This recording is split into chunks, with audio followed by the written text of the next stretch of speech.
In this video, I'm going to demonstrate the framework which allows you to use quarterly theory and time-based PDRAs in order to anticipate and then predict price action. I'm going to be using the yearly cycles and the daily time frame. So here's some of markup that I did. So let's start looking at these swing points.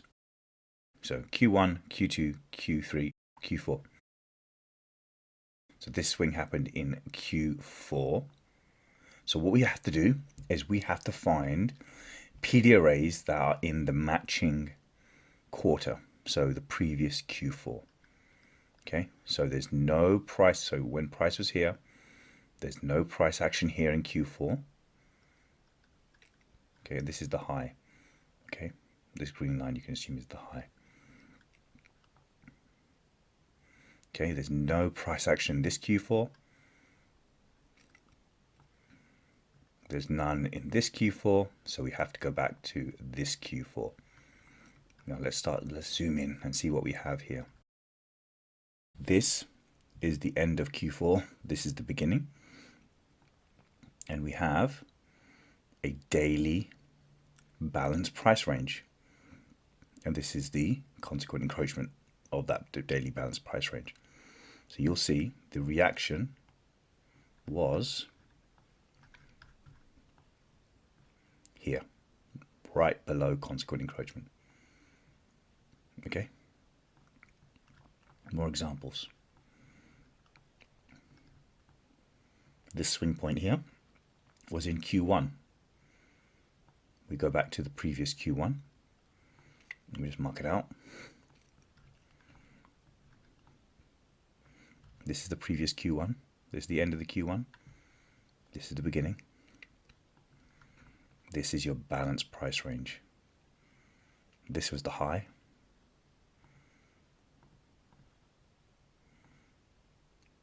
Just below consequent encroachment. Okay. There we go. That's the reaction.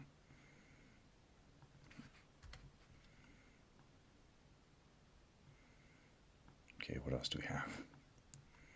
Let's have a look at this low here. This low was in the Q1. Let's match back some PDRAs that are in the corresponding Q1. And here we go. So Q1,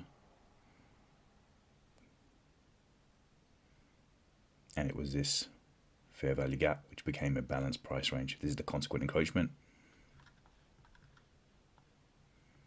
which it hit. Now you can use order blocks also. So in some of the trades, we used order blocks to do this. However, fair value gaps are really easy to see, and they typically don't have a lot of data around them, so you can pinpoint them.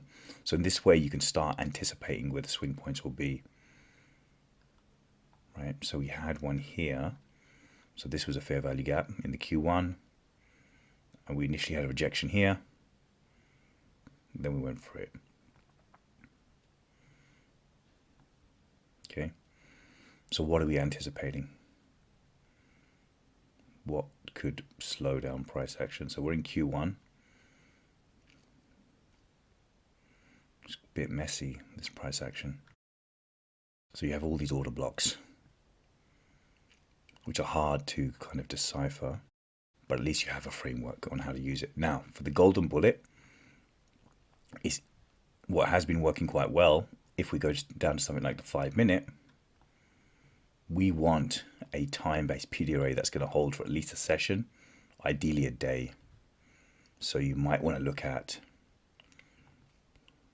the weekly quarters or the daily quarters. Because when you have the daily quarters and something like the H1, once you find a time-based PDRA, it's likely to hold for a while. So we are, well, let's have a look at some of the price action that we had today. I'm going to remove the weeklies to show you how price was reacting. So when we were in the Q2,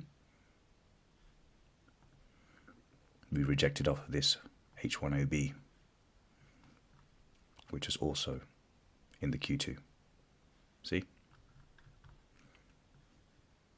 Q2, Q2.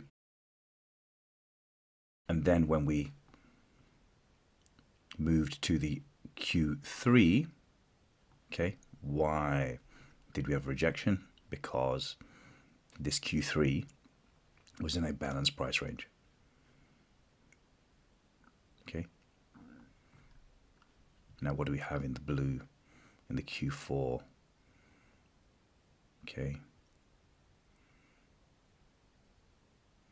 We have this order block. Up move. Well, it's not quite an order block. Order blocks are tricky. If it's a clean one like this, you can use it. If it's not, then it's a bit tricky.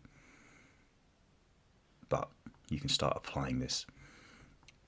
Now, if you think ahead, so we look at the weekly quarters, Monday, Tuesday, Wednesday, Thursday, Friday is blank. You can use the dailies if you get some kind of confluence. The daily cycle will last a good 6 hours. So start using this for your bias, and hopefully you'll be able to time the swings and the golden bullets.